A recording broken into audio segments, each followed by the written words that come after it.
بسم اللہ الرحمن الرحیم الحمد للہ رب العالمین نحمده ونستعینه ونستغفره ونؤمن به ونتوکل علیہ ونعوذ باللہ من شرور انفسنا ومن سیئات اعمالنا من يهده الله فلا مضل له ومن يضلله فلا هادي له ونشهد أن لا إله إلا الله وحده لا شريك له ونشهد أن سيدنا ونبينا وحبيبنا ومولانا محمدا عبده ورسوله صلى الله تعالى عليه وعلى آله وأصحابه وأزواجه وذرياته وجميع أهل بيته وبارك وسلم تسليما كثيرا كثيرا أما بعد فأعوذ بالله من الشيطان الرجيم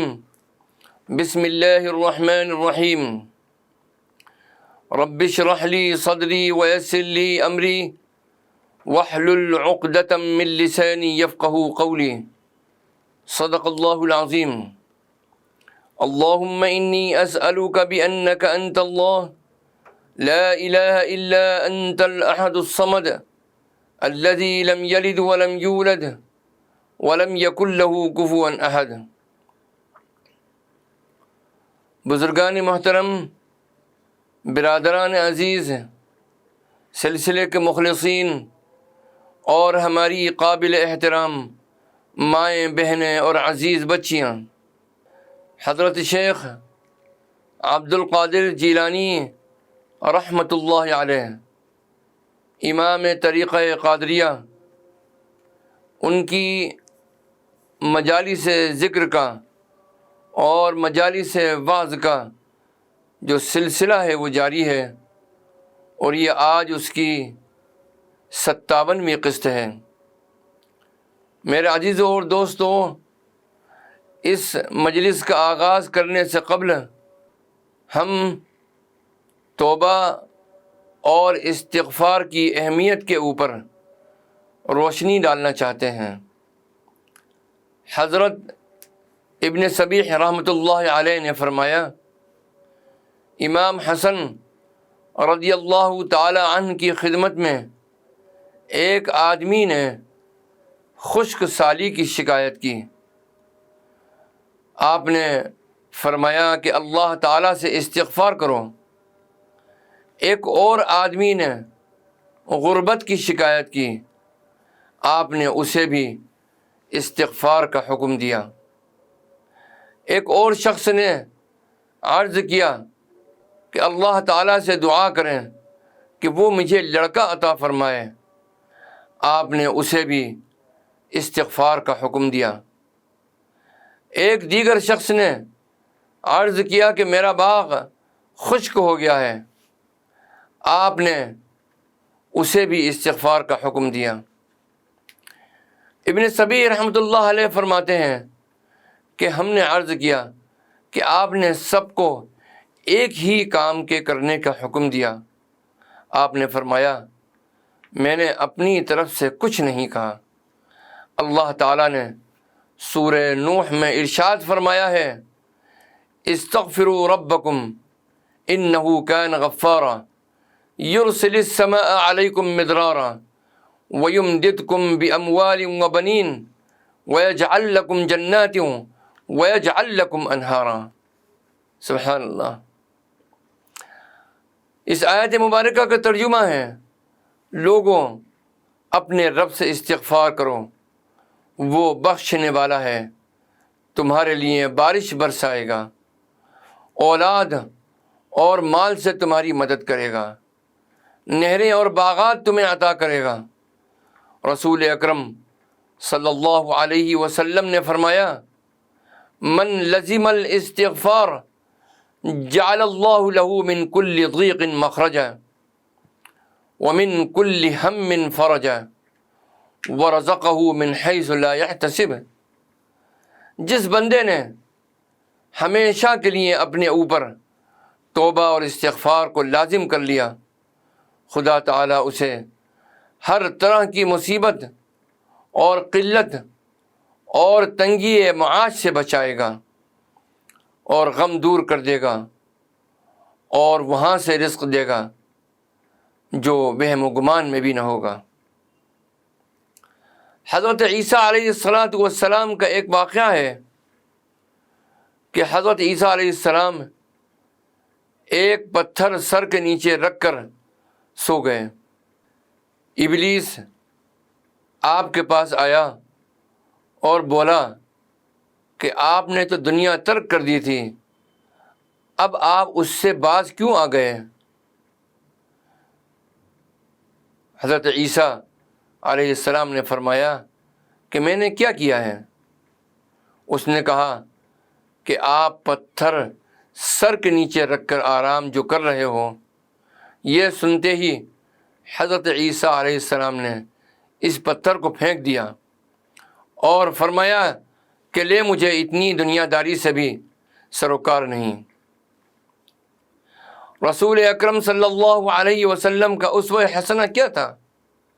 ایک بار سرور کائنات صلی اللہ علیہ وسلم نے نعلین مبارک میں نئے تسمے ڈالے تھے۔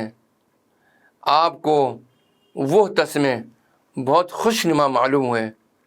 آپ نے یہ فرمایا کہ یہ نئے تسمے نکال کر پھر وہی پرانے تسمے ڈال دو۔ حضور اکرم صلی اللہ تعالی علیہ وسلم فرماتے ہیں کہ جب ابلیس ملعون ہوا تو بارگاہ الہی میں اس نے کہا کہ الہی تیری عزت کی قسم، جب تک انسان کے جسم میں جان ہے میں اس کے دل سے نہیں نکلوں گا۔ حق تعالیٰ نے ارشاد فرمایا مجھے اپنی عزت کی قسم، جب تک وہ جیتا رہے گا میں توبہ کا دروازہ اس پر بند نہیں کروں گا۔ تو میرے عزیزوں اور دوستوں، لوگ اپنی دنیاوی پریشانیوں کا ذکر کرتے ہیں، تنگ دستی کا ذکر کرتے ہیں، غم کا ذکر کرتے ہیں اور مختلف قسم کی دنیاوی پریشانیوں کا ذکر کرتے ہیں۔ تو میرے عزیزوں اور دوستوں، ان احادیث مبارکہ کی روشنی میں اور قرآن کریم کی آیات کی روشنی میں ان کو چاہیے کہ وہ استغفار کا کثرت سے اہتمام کریں، کثرت سے استغفار پڑھیں۔ اللہ تعالیٰ استغفار کی برکت سے ان کی مدد فرمائے گا اور ان کے مقاصد کو پورا فرمائے گا۔ اب ہم آغاز کرتے ہیں 52ویں مجلس کا، جو کہ منعقد ہوئی 3 رمضان المبارک 545 ہجری بروز جمعہ بوقت صبح بمقام مدرسہ قادریہ۔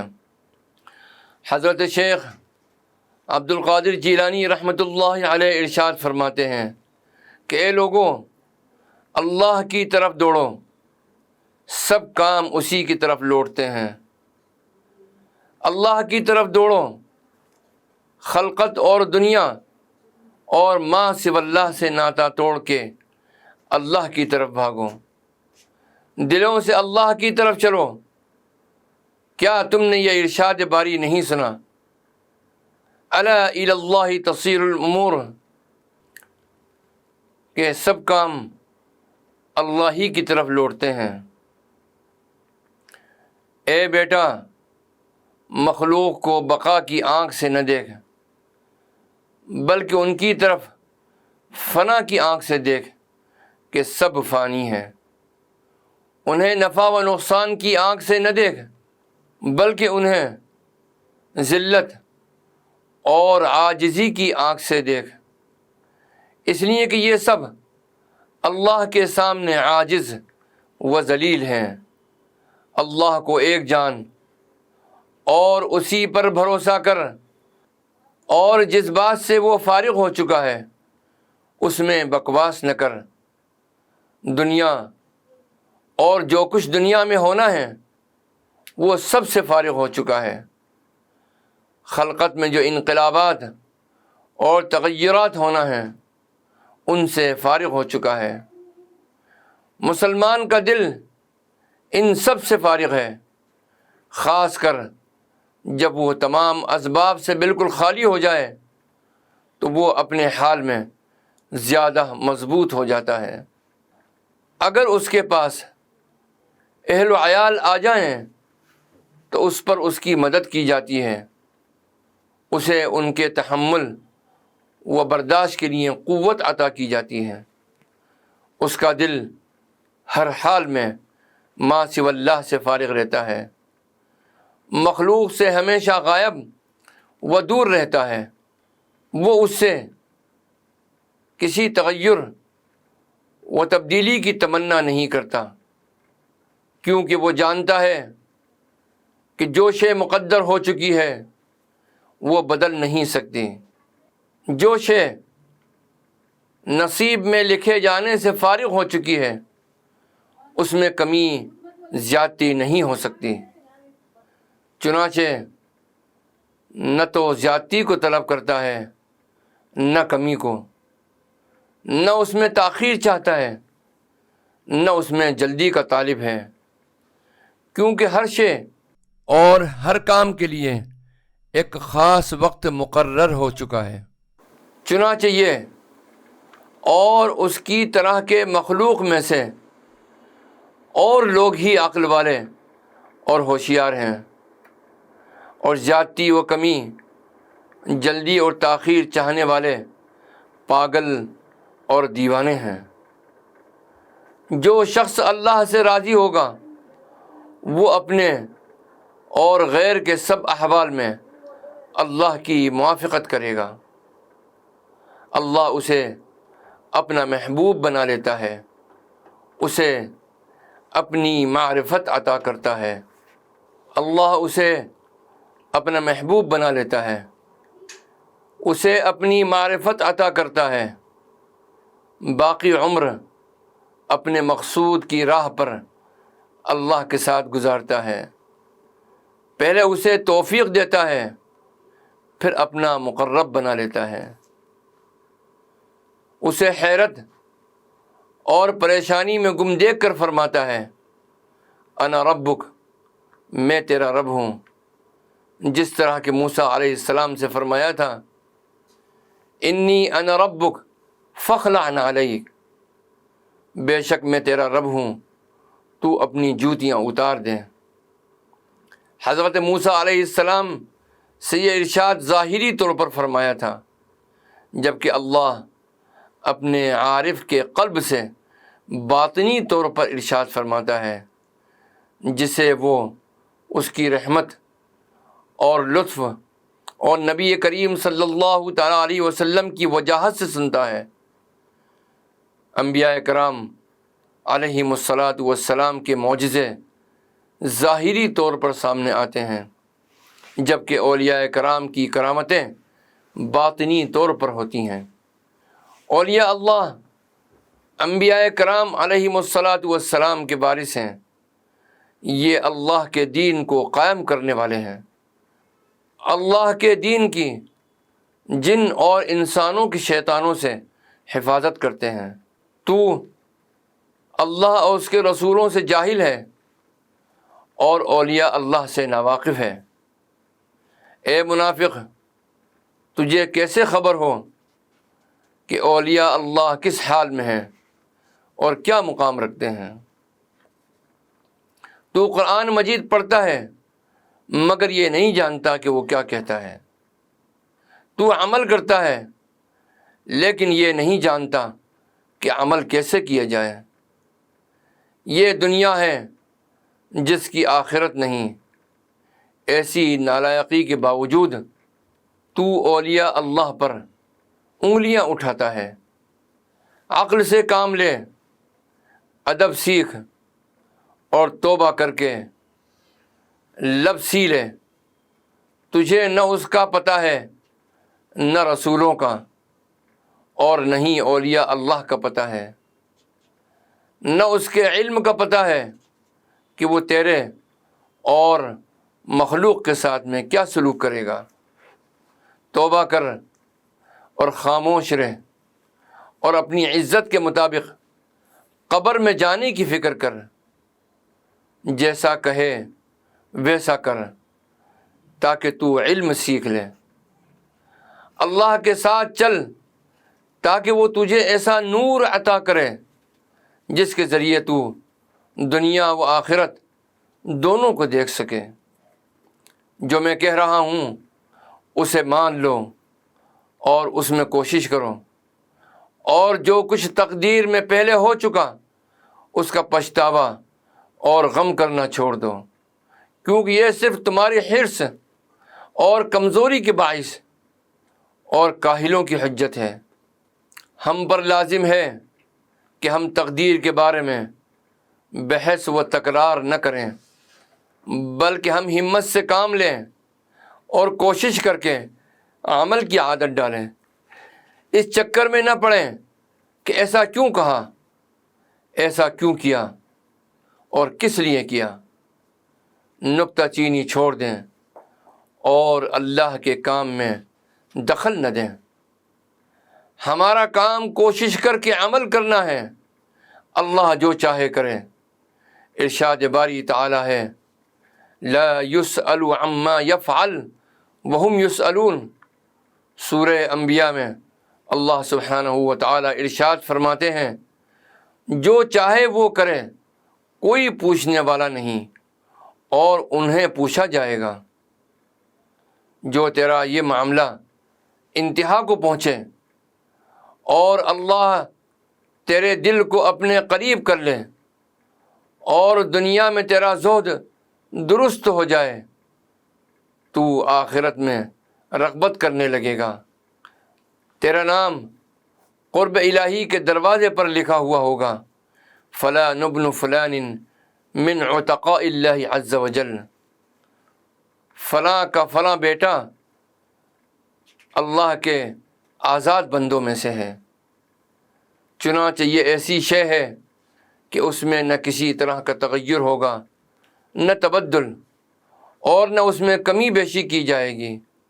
اب تو اللہ کا شکر زیادہ کرے گا، بھلائی کے کام اور اطاعتیں اس کے سامنے بڑھ جائیں گی، اس کے باوجود اپنے دل سے اس کا خوف نہ چھوڑ، نہ اس کی قدرت کو عاجز سمجھ۔ ارشاد باری ہے، یمحو اللہ ما یشاء ویثبت وعندہ ام الکتاب۔ اللہ جو چاہتا ہے مٹاتا ہے اور ثابت کرتا ہے، اور اسی کے پاس اصل کتاب ہے۔ لا یسأل عما یفعل وہم یسألون۔ جو چاہے وہ کرے، کوئی پوچھنے والا نہیں اور ان سے ضرور پوچھا جائے گا۔ اس لکھے ہوئے پر اکتفا نہ کر، کیونکہ اس نے لکھا ہے وہی مٹانے پر قادر ہے، جس نے بنایا ہے وہی توڑنے پر قادر ہے۔ تو ہمیشہ اطاعت اور خوف اور دہشت اور بچاؤ کے قدم پر کھڑا رہے، حتیٰ کہ تجھے موت آ جائے اور تو دنیا سے بخیر و عافیت آخرت کی طرف چلا جائے۔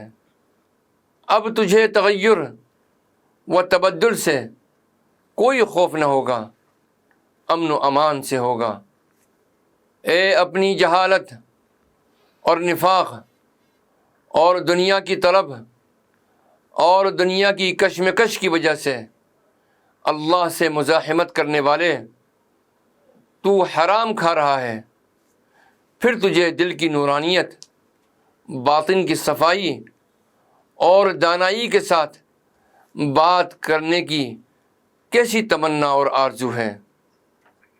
اولیاء اللہ کا کلام تو ضرورت کے تحت ہوتا ہے، ان کی نیند ڈوبے ہوئے کی نیند کی طرح ہے، ان کا کھانا بیماروں کے کھانے کی مانند ہوتا ہے، وہ موت کا وقت آنے تک اسی حال پر رہے ہیں۔ وہ ان فرشتوں کی مثل ہیں جن کے بارے میں ارشاد باری ہے، لا یعصون اللہ ما امرہم ویفعلون ما یؤمرون۔ اللہ سبحانہ و تعالی ارشاد فرماتے ہیں، وہ اللہ کے حکم کی نافرمانی نہیں کرتے، وہی کرتے ہیں جس کے لیے حکم ہوتا ہے۔ یہ فرشتوں کی مثل ہو کر فرشتوں سے بڑھ گئے ہیں۔ کیونکہ فرشتے ان کے خادم ہیں، دنیا و آخرت میں ان کی خدمت گزاری میں رہیں گے۔ اللہ تمہیں اپنی رحمت کی وجہ سے دوست رکھتا ہے۔ اے لوگوں، میری بات چیت اگر تمہارے حال کے موافق نہ ہو اور تمہاری سمجھ میں نہ آ رہا ہو تو اسے ایمان اور تصدیق سے سنو۔ میری بات چیت دلوں کے لیے عزت اور وقار کا باعث ہے، تم اسے دلوں اور باطنوں سے سنو۔ تمہارے ظاہر و باطن کو راحت ملے گی، تمہارے نفسوں اور خواہشوں کی آن مٹ جائے گی، تمہاری شہوتوں کی آگ بجھ جائے گی۔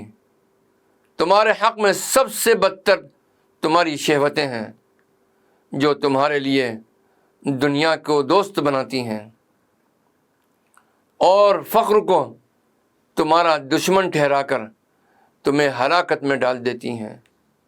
ایک ولی اللہ رحمۃ اللہ علیہ فرماتے ہیں کہ تقویٰ کی حقیقت یہ ہے کہ تمہارے دل میں جو کچھ ہے اسے جمع کر کے ایک کھلے طباق میں رکھو اور اسے اٹھا کر سارے بازار میں پھیراؤ، اس میں ایک شے بھی ایسی نہ ہو جس سے تمہیں شرمندگی ہو۔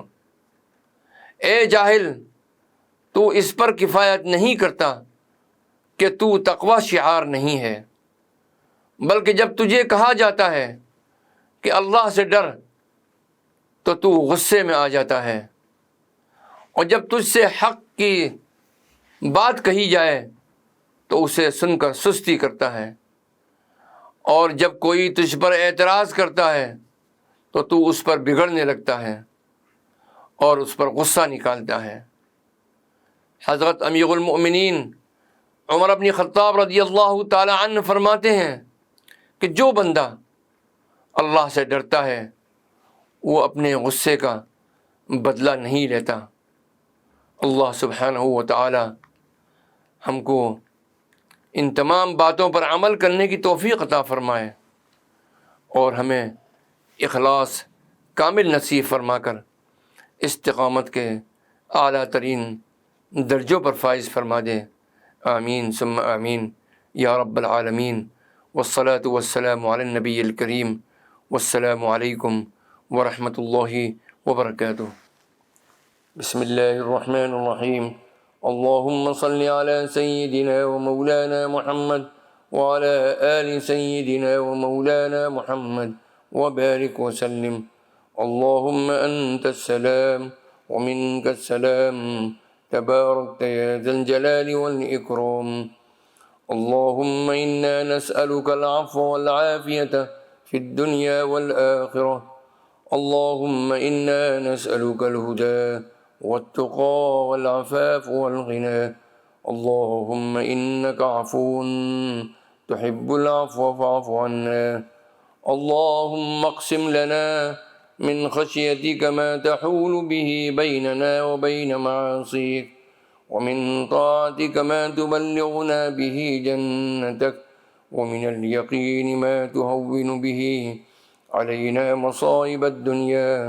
رب اغفر لنا وتب علينا إنك أنت التواب الرحيم۔